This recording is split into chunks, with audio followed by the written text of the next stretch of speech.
Welcome back, and thank you for staying with Checkpoints now to get into a conversation on the state of the economy. And joining me for that particular conversation is Odhiambo Ramogi, who's an economist and equally the CEO of Elim Capital. And of course, we have Kevin Osido, who's the Executive Director of County Governance Watch. Thank you very much, gentlemen, for joining us, and good evening. Thank you and good evening. All right, so let's get to it. It's been a busy week in terms of economy. We've seen a number of things happening, from the launch of the economic survey to the Finance Bill 2023 proposal and, of course, MCAs. So let's start at the beginning, where we are as a country in terms of our economy.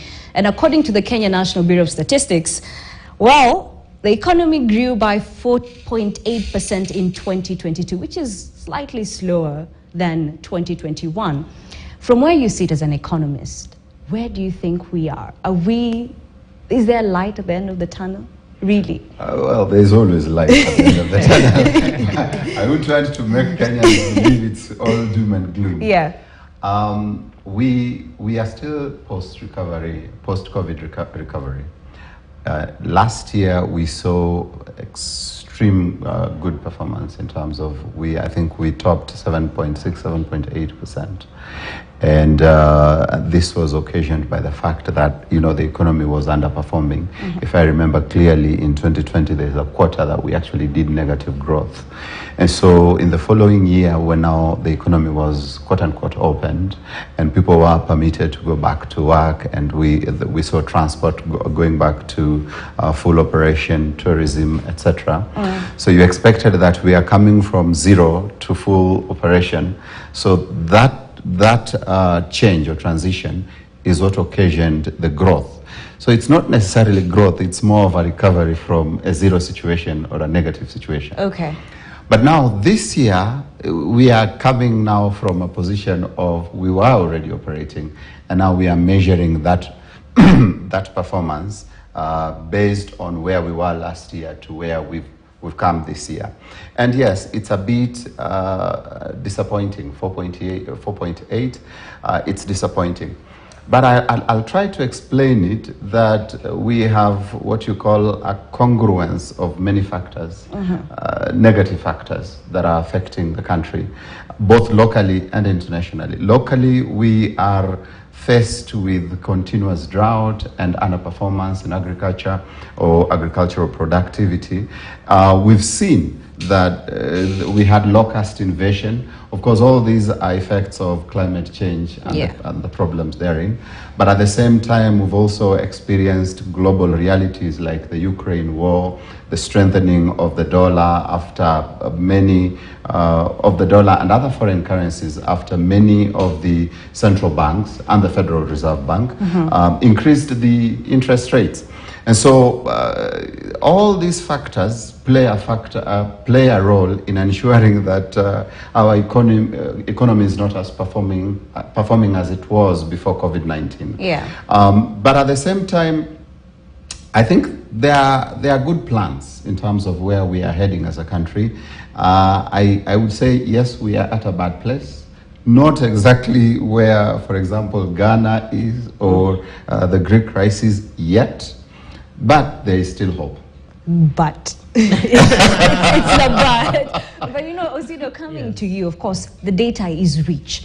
But it only makes sense if this data can be understood and it can be converted into policies that actually help Kenyans. Do you think there is goodwill for that? Wow, very interesting question. Now, I'll give you a dual response, and the response is both yes and no, in the sense that yes, because it's government-driven. So government has to be able to churn out data to be able to play in a role with regards to the kind of policies that government wants to see. So much so that if you talk about, for instance, housing levy as a policy framework, then you must be able to play the budget to be able to be in tandem with the kind of policy that you want, and several other proposals that we have seen. So the answer is yes, because it's a government-led process. There is a lot of goodwill because you look at the Kenya Kwanza government against the promises that it gave during the elections. There is that utmost good spirit and faith from government to see things working. But it's also a no, because if you look at the mechanisms in place and in play, then they do not favor the highest, the lowest common denominator of the expectation of the citizen. So in terms of expectations, I don't think that the economic survey and the proposals therein have been able to meet what a number of Kenyans expected. Because, for instance, I would have expected a hustler-driven budget, hustler-driven economy, and that the policies that are going to be put in place would be policies that more or less tend to favor that particular hustler. Why? Because the campaign manifesto, which was expected to be the policy agenda, was purely hustler-driven. Yeah. But it's also a no, because you don't see a lot of constitutional expectations, elements, for example, public participation, being put to the fore. So you have probably well-organized, high-level conversations taking place that are supposed to benefit the common citizen, but the driving force is not the common citizen. So they are more or less, it's a bottom-up, but what we see happening is top-bottom. So it's very high-level conversations taking place that are not properly processed for citizens to be able to understand. And that's purely because citizens are not given space to participate. So no, because there is no public participation. Of course, you expect that when the budget process is taking place, when the medium-term framework is being developed, and all these other expectations, the budget policy statement by the CS are being developed, then you expect to see a Treasury, Ministry of Finance and relevant stakeholders being at the forefront, also to provide information and sit with citizens to allow them feed into the policy proposals. So that's why I think that the proposals a number of them are good, but I don't think they relate to the expected policy vis-a-vis the political economy environment that we are dealing with. Because if you look at the narratives, for example, from the political class, who is really the person that is tasked with the policy development processes, whatever they say when no one is watching, of course we always watch them, is not the same as what is put in black and white. And so, for example, when you expect that what is said in political rallies, in church gatherings, is what when you read the budget policy statement, for example, when you go further and even scrutinize the finance bill, you'll be able to see the things that they talk about outside there. But by and large, you don't see those kind of elements being put in those policy, in the policy documents. All right. So that's why, as far as I'm concerned, it's a yes and a no response. Okay. I don't know if I can say Yes, something. yes, you can. No, Osido is discussing the finance bill, not yet the economic outlook. Yes. But I want to say something to the effect of public participation and perhaps a bottom-up approach towards budgeting. One of the challenges we have is that, and I've said this before, the budget is like the input document into the economy, because it's what now defines the future we want, and some of the input that we want to make into that future to make it a reality. But now the output document is the economic survey. Yes. That was released last week. Because then it tells us how effective that budget was, what was the result of those measures that were proposed by Treasury and were approved by Parliament. But you see, the budget runs half of this year and half of next year, while the economic survey runs the whole calendar year, which is January to December. And so one of the thoughts that I've had for a long time is there a way we need to change perhaps the financial year to run from January to December? Because the Constitution says it will be from July to June, or any other date that the Cabinet Secretary declares. But you see, it is in tandem with the East African calendar, financial calendar. So that means it has to go to the East African level, IALA, and it needs to be discussed, because you cannot then tell me that we are, measuring properly our input after we have done budgeting. And so the things he's raising are actually accurate. That one, he's not seeing what is coming out of the economic survey being put and used effectively in the budget making process. And because of two reasons. One, that calendar is just mixed up and it's a bit confused. But secondly, because the economic survey comes very late. I mean, seriously, do we need 4 months to do an economic survey in this era of digitization. The Rwandese released theirs 3 weeks into the year. Yeah. Everybody releases theirs by January, because by January, then you're going to the World Economic Forum to have a discussion on the 3rd week of January. So by the time you're going to discuss with the rest of the world about economics, you still don't know how your economics look like until 4 months later in May. That's when now you know how your economy looks like. It's untidy. Okay. But so those two things need to be addressed. One, we need to have that calendar reviewed. But secondly, we need to have our economic survey coming in early, because when it comes in early, it helps. Yes, it helps us to now incorporate it both in the budget policy statement that comes in February and in the actual budget that now is published around April.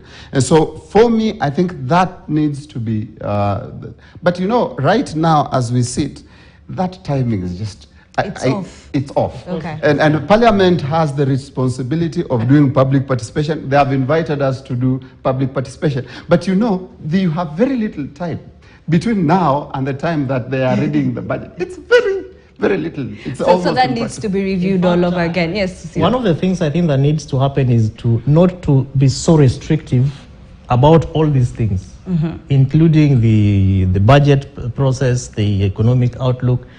Allow a back and forth mechanism so that we even introduce midterm reviews to a survey. Okay. You have a mechanism to go back and check what did we say last time? How is it playing in the economy? What are the misses? And then you do a midterm review and you correct it. As opposed to sitting and waiting until the end of the year. Purely, we follow a calendar and it has to be done that way. Yeah. So that rigidity, I think, is one thing that has not played very well in a number of mechanisms to be able to rectify the economy, including the process of the economic survey. Okay. And so if we can be able to have recommendations or proposals to have midterm, quarterly, or even, basically reviews to ensure that we rectify certain things that are not being done properly. Okay, away from the fact that, yes, that needs to be in tandem, the issues that you were raising of, you're seeing more of up bottom instead of bottom up, could it be because they're trying to sort of deal with the debt burden? Yes, but again, Sido is half a politician. So he has to a little bit throw in the jab, and that's okay. But that is the reality. Don't force it. Any government must draft the budget. See, the process starts around September because the government agencies, the ministries, MDAs, need to then prepare their budgets, then bring it and consolidate it at the ministry level, then bring it and consolidate it at the Ministry of Finance. So that then Treasury now reviews all this documentation and sees, okay, the overall budget is this one for the whole country, at least the national one. Now, when they are done, it needs to go to cabinet, and cabinet looks at it and say, that one is good. Because by the time now it is brought to Wanjiku, you need to come to Wanjiku and, okay, you have something, you have a proposal that you're asking Wanjiku, give me what you think about this proposal. And that's what Parliament is going to do. I think it started actually, public participation. Absolutely. Yeah. And that is now what Osido is calling the top-down. Osido would have preferred that perhaps we start with the ideas, what do you guys want? Which is more practical at the county level because it is a smaller unit with a smaller population.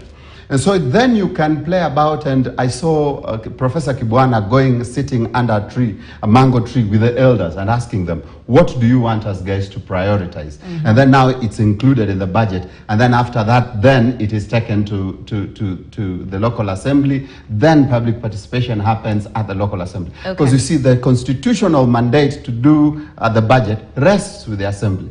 So if you do another public participation engagement before that, it means when it gets to Parliament, they will need to do another one. Which is impossible. Which is expensive. Okay. All right. And I get what, yes, Osido, you want to add? I think the most important thing is not to be technical about things that matter to the citizen. True. Which is what I think a number of our policymakers and even government is doing very good at. And so they are locking out lots of information. But budget making is technical. Yeah, which in my view, I'm coming to making it much more simpler. Okay. Which in my view needs to be driven by the citizen. For example, even at the national level, and Odhiambo Ramogi knows this, we have what we call the sector working groups. They don't just work at the county levels. Even at the national level, the CS for water at the national level will not just generate a budget and from this, some restful moment and say, I need 14 million. Yeah. There is a process at which that particular figure is arrived at. Make it easy for the citizen, particularly for functions that are neither concurrent, congruent to both national and counties, nor are they county government functions, because national government still continues to undertake functions that some of them are largely county government functions. Like health. Yes. Health, water, there are so many of them. So we need to, in terms of helping the process, just focus on national government functions and then help the citizen understand that your county government will not come to you for public participation for a function on security. Okay. Because this is a national government function, for example. Your county government will not come to you on functions that have to do with university education or tertiary and technical TVETs, basically, because that is not a county government function. So that the same process that we are describing for county government is also being undertaken at the national government. I think what you have alluded to is that it's already happening, but at a high level as opposed to under a mango tree. Because of the magnitude. Oh my God. But I look at what you guys are saying. You get it? Yes. Because he says there are sector working groups that are already engaging with the ministries or the departments and the cabinet secretaries therein. No, I didn't say before. He just said we make it simple. Yeah. Because at the national government, at the national level, those sectors are not engaged. That is what I'm saying. At the county levels, the sector working groups are doing a fabulous job. At the national level, tell me when you ever saw a cabinet secretary or a PS sitting with, say, PS for education, sitting with, let's use under a mango tree, seated under a mango tree to discuss budget. Unlikely. And the reason why let me tell you, the reason why I think Despite the fact that there are officers that are supposed to work with the PS, but they're just good examples. Why I'm saying I get you guys, it's because just today, we saw the public sector unions coming forth and saying, you know what, these taxations are too much. So if this would be a back and forth, then we would avoid all this. They've even given a strike notice, if I'm not wrong. Yeah. Yes. So I really understand where you're coming from. But also, now that we're into that proposed financial bill 2023, let's discuss the content of that bill. Number one, Kenyans are not happy. That's the reality.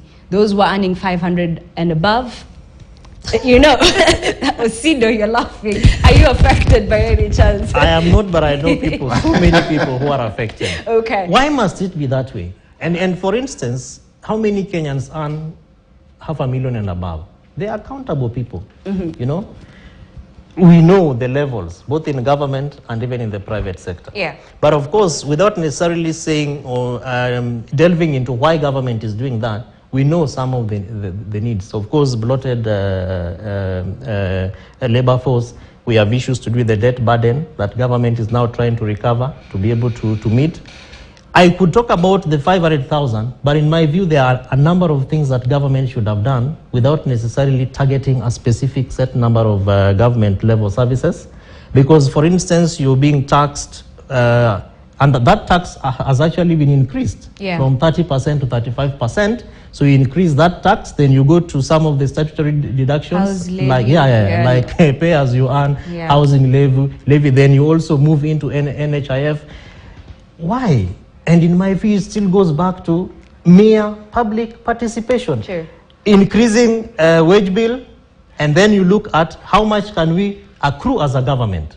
What can we be able to do? If you ask me, for example, but of course the economist is here. He might say I'm looking at it from a political angle, but that is purely why Kenyans are not excited. Because you're not telling us why you are taxing this amount of money from a bracket that is known, probably because you're imagining that they get a lot of money. But if you were to double that with the total number of population of those who earn under 24,000, for example, for which you now don't do withholding tax, against a bracket of 24,000 upwards to 500,000, what is the total number of Kenyans in terms of population who are being taxed, and how much can government accrue? So it's a lot of thought processing that I don't think that those who are seated under that process are actually going further to look for the responses. And that's probably why I think Kenyans are asking questions. I know you are having an itch to Yes, no, Osido actually jumped on the subject even before the question came.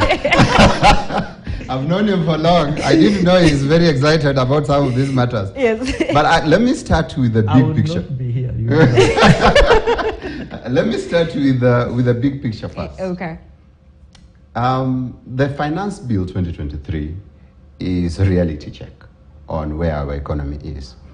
Let me give you a picture. You run a business and you have too many loans on your books.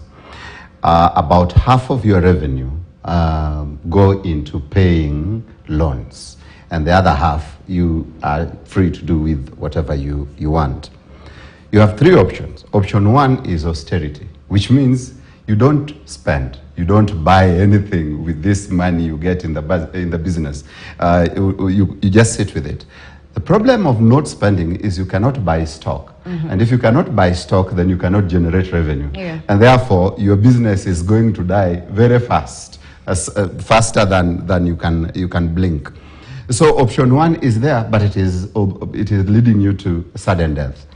The second option is to pass on the cost to the clients. Which in this case is what's happening. Which is in this case is taxation. Okay. You pass on the cost to the clients, and so that at least one, the margins increase and the business can survive, and you can still use the revenue that you're generating to pay off the loans. The problem of passing on the cost to the clients is your revenues have a way of thinning because you get fewer clients. It's in taxation what we call the Laffer curve. The Laffer curve assumes that at zero tax, everyone wants to pay tax. After all, I'm paying zero. I am very tax compliant. At 100% tax, zero people want to pay tax because you cannot take all my money. True. So there is a balance where this tax will give you optimum compliance. And if you exceed it by adding the tax rate, you start reducing compliance. And when you reduce compliance, it means less revenue. So that's why I'm saying the second option has its own problem of less revenue. Option three is you go to your people who give you money and you tell them, Wangwana, mambo ni mbaya. It has beaten itself.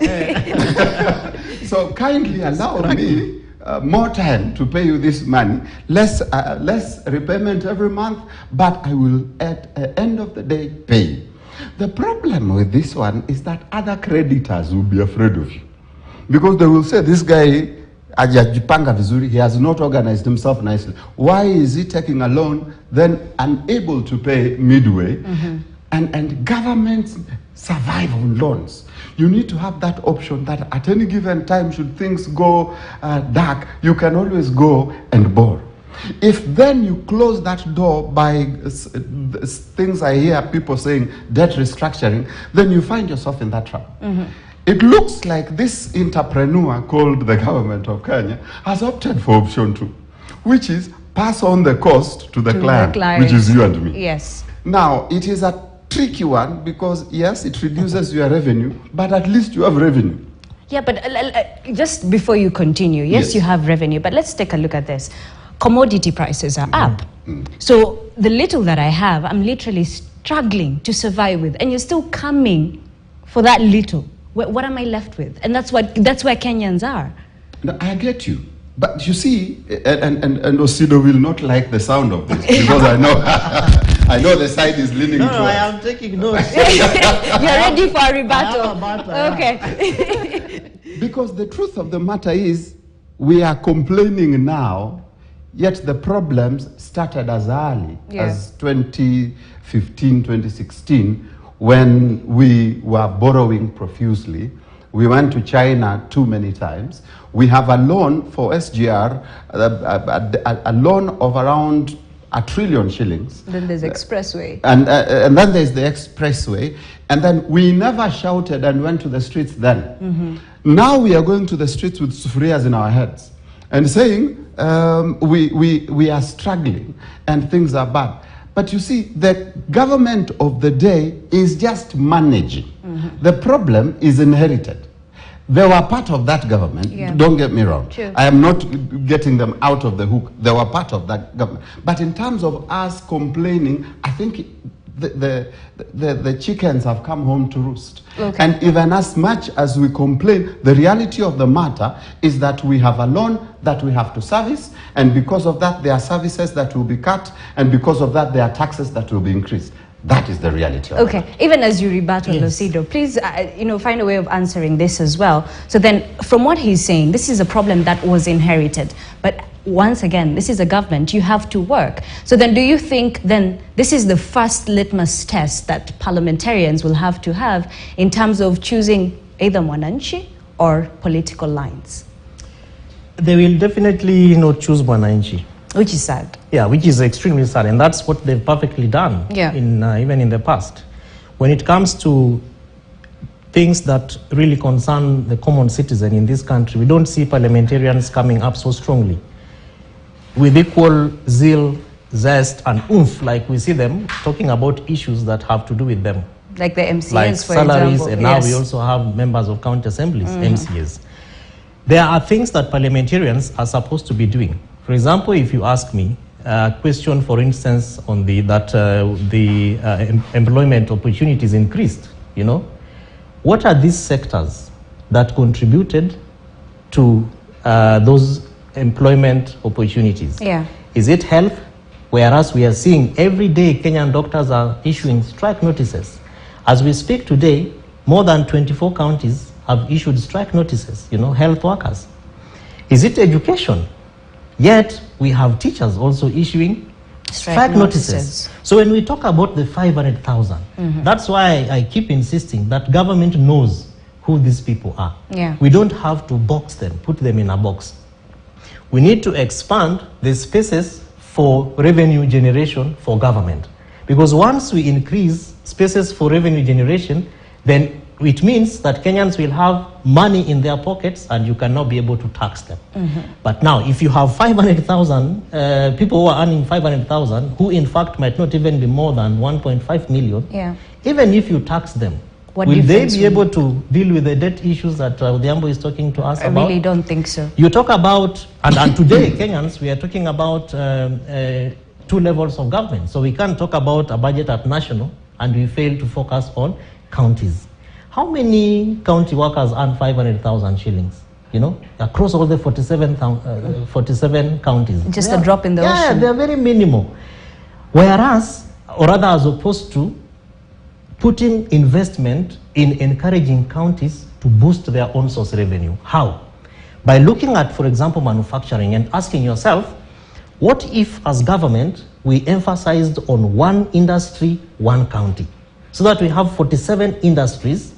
The Kisii people can have an industry to deal with their soapstone. I get so disturbed when I'm going to see my friends in Isibania, and every time you have these young men and women flagging you down, they want to sell you a small piece of cup, whereas an engagement with the Department of Trade and Industry of the county government, pushing them to register in forms of circles or networks, and then you do value addition.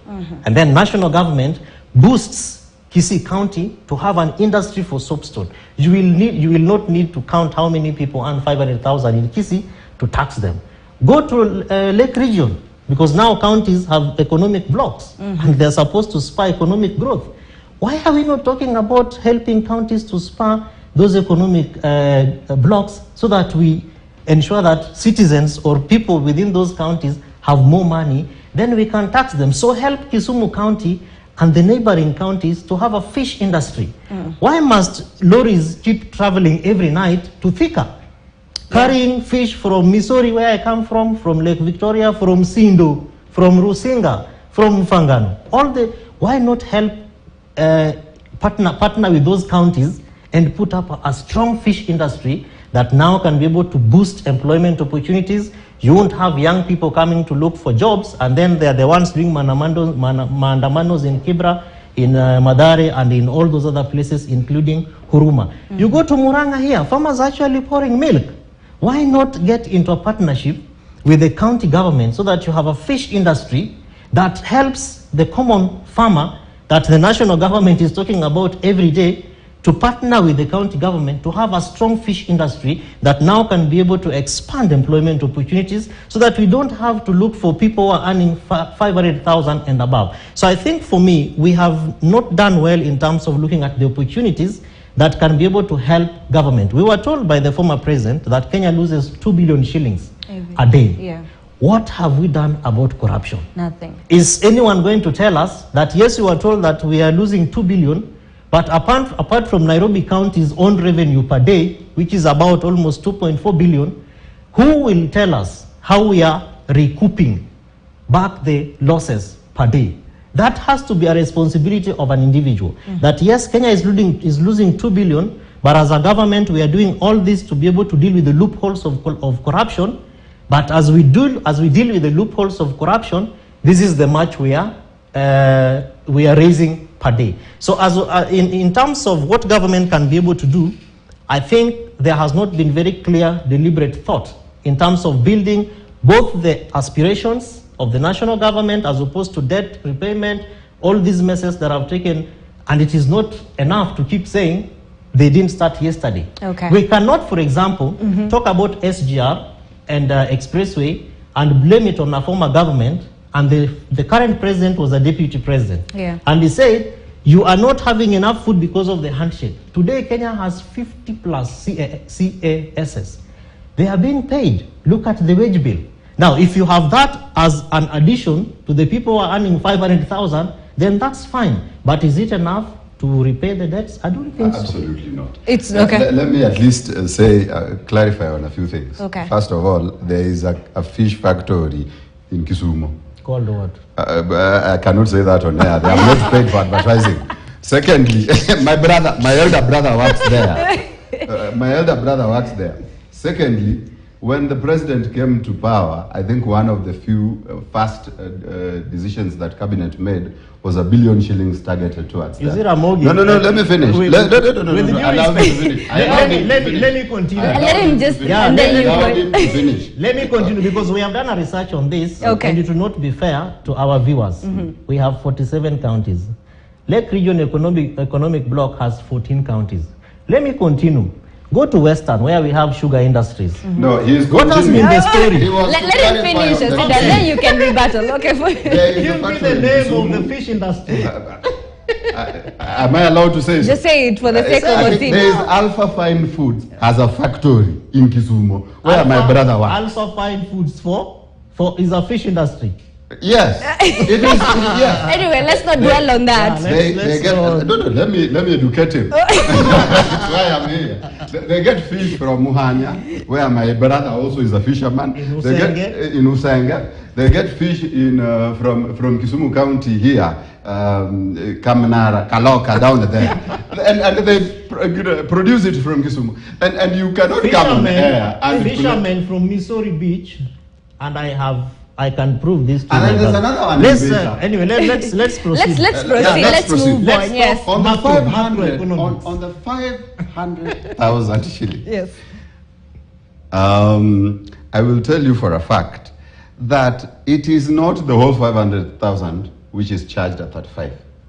It means that up to 288 you are going to be charged at 10%. The issue is how many Kenyans? No, just a minute, Mayor. Allow me to do clarity. 288 to 500,000 is 25%. Above that, now, In other words, the money you've earned up to 500,000, that one you are going to enjoy the tax benefits like any other Kenyan, and you are going to enjoy it at 25. But if you're earning more than 500,000 and the government tells you to pay an additional 2%, pia wewe usido. Let's not complain about some matters that are okay, neither let here us nor see the rebuttal. No, Yes. allow me. Which I Ramogi allow has. this In fact, gentleman okay. to finish. Osido, let him and then you'll Okay. rebuttal. Allow me. And then the few people that earn over 500,000, I think they have the capacity. They are less than 1% of the working force, which is less than 200,000. But you see, at this time, my brother, you have said it yourself. We need every money we can get. If these people have capacity to pay that tax, they will contribute to it. And then there are other areas where we can get that tax revenue. But we let's cannot not be forget. responsible enough Yes. to say that we are at a bad place and we do not want progressive taxation. Okay. Because progressive taxation means that the person that earns less pays less tax. The person that earns more pays more tax. But, And that is but let's global. not forget that KRA is equally to blame for this. Absolutely. The fact that there is waste in government and corruption, if I can come to corruption Yes. as you had alluded, is a reality. And we are all aware. But the issue of waste in government is not only a Kenyan problem. Government is wasteful. So just globally. because it's not a Kenyan problem, Allow we me, shouldn't allow address it? me. Government is wasteful globally. There is something we call in economics, we call the Pareto coefficient, efficiency. And this gentleman knows it. Well, that's why he's laughing, because I called him a politician. No, Pareto I am says- laughing because the Kisumu people are saying that Ramogi is not telling the truth. He's saying the truth. You are from Migori. But Tell we are not Migori people Yes. to say the things of Migori. Migori. I don't think the Kisumu debate will end anytime I soon. also don't think so. Yeah, so let's proceed. But you see, Actually, they Pareto say says it's that 20... it's a dog factory. Yeah, yeah. Alpha dog. You've actually Googled it. They sent me a link. He is misleading the public. Okay. And I will also call those people and inform him. You see, Pareto says that you will make 100% effort. And of this 100%, only 20% will be effective. Okay. This is irrespective whether you're in government or in the commercial sector. Even here, your commercial department will tell you, they will advertise to 100% and only 20% will give them revenue. True. This is a reality. And this 20% now will give you the 80%.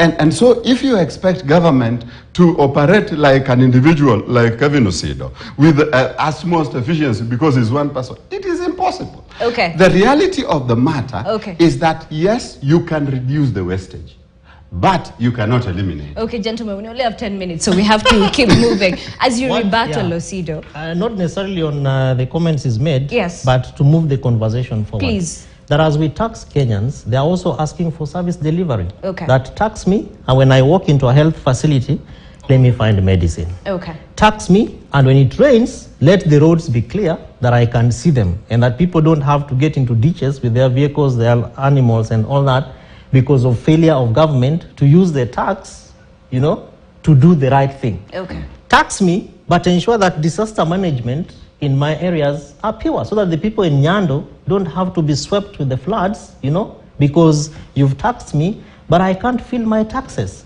Tax me, but let me walk into my school and get teachers who are motivated and are, very ready and able and highly confidently encouraged to teach my kids effectively, as opposed to me looking at you as somebody who is feeding this cow, but the cow is not being properly fed, but you keep milking. Yeah. Because I think that is purely why most Kenyans are complaining about a number of the proposals. Now, government needs to be very deliberate.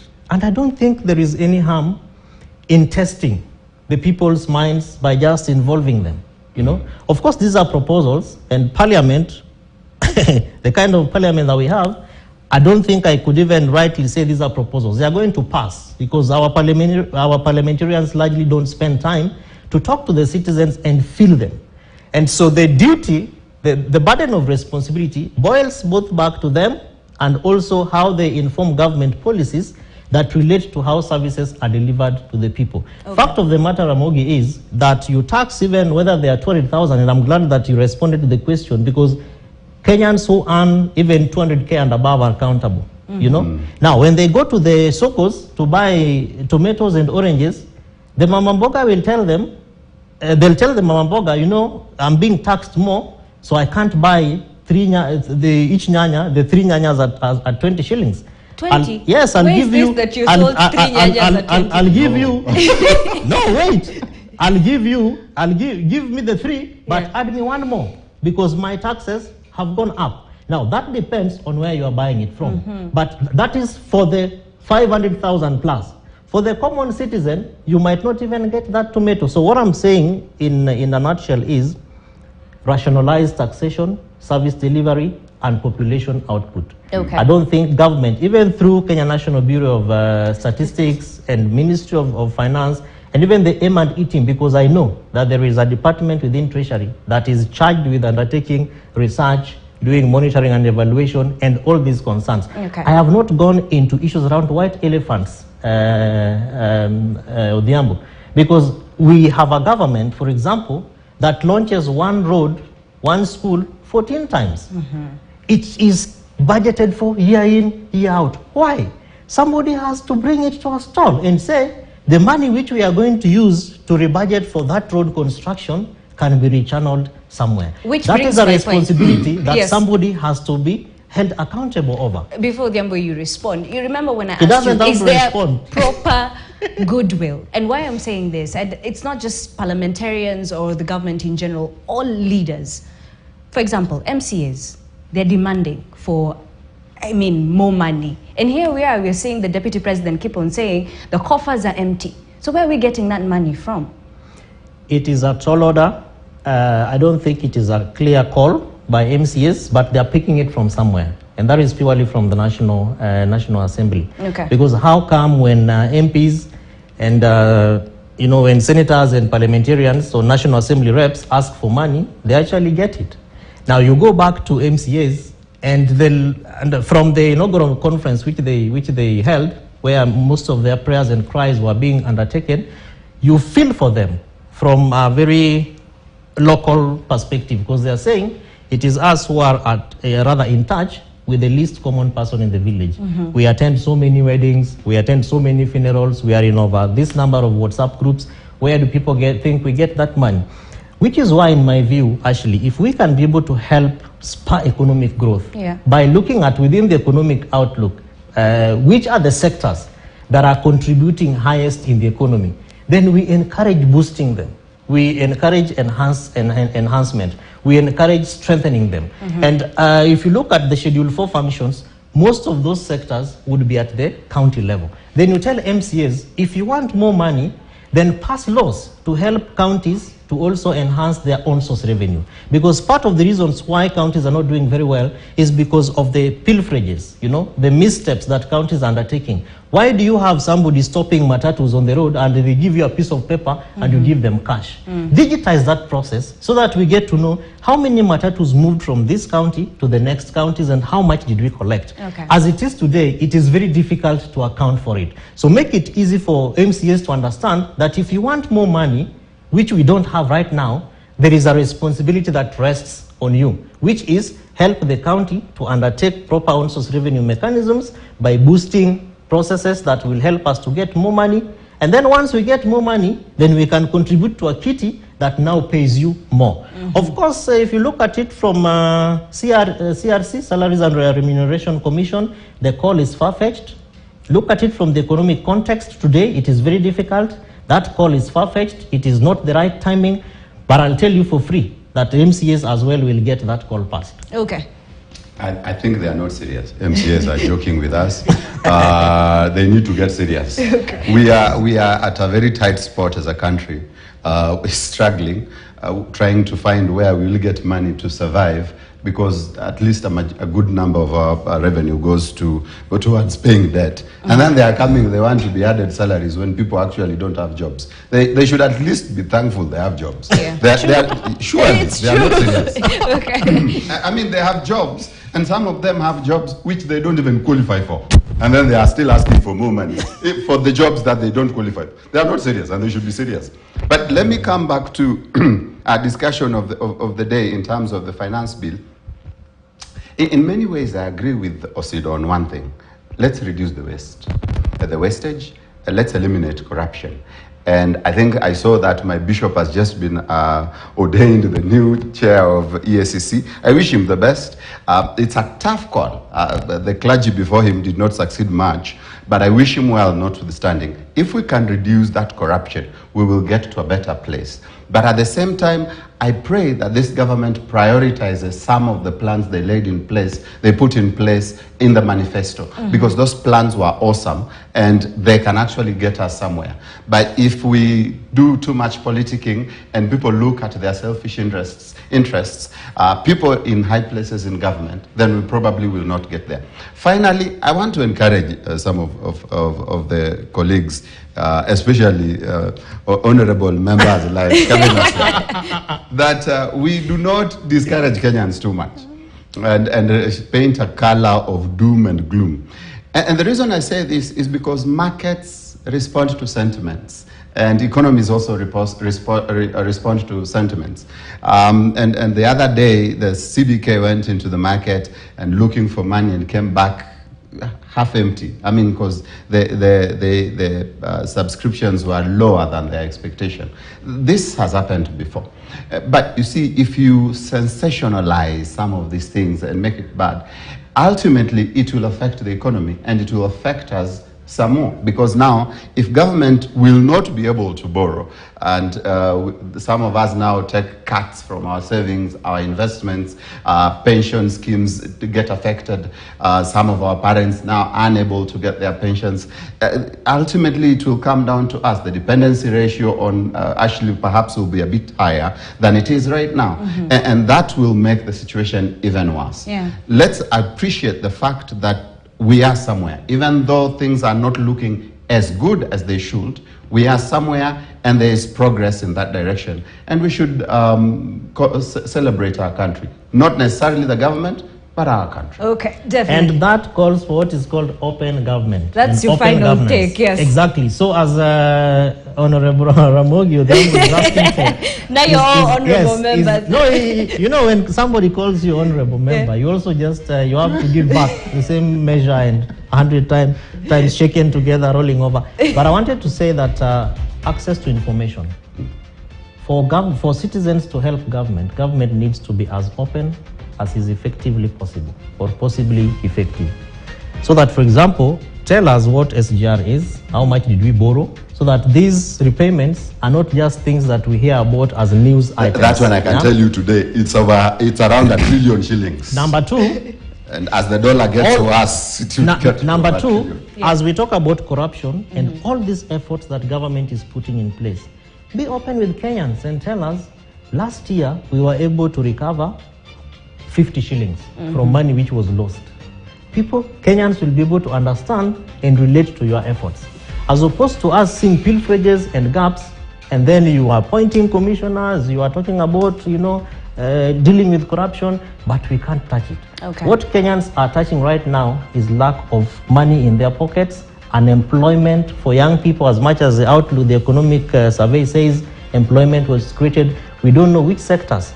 Talk to young people out there, even those who are graduating today. A number of them are in borders. A number of them are doing mitumba, which is now also going to be overtaxed. Issues about beauty industry, What is happening in this country?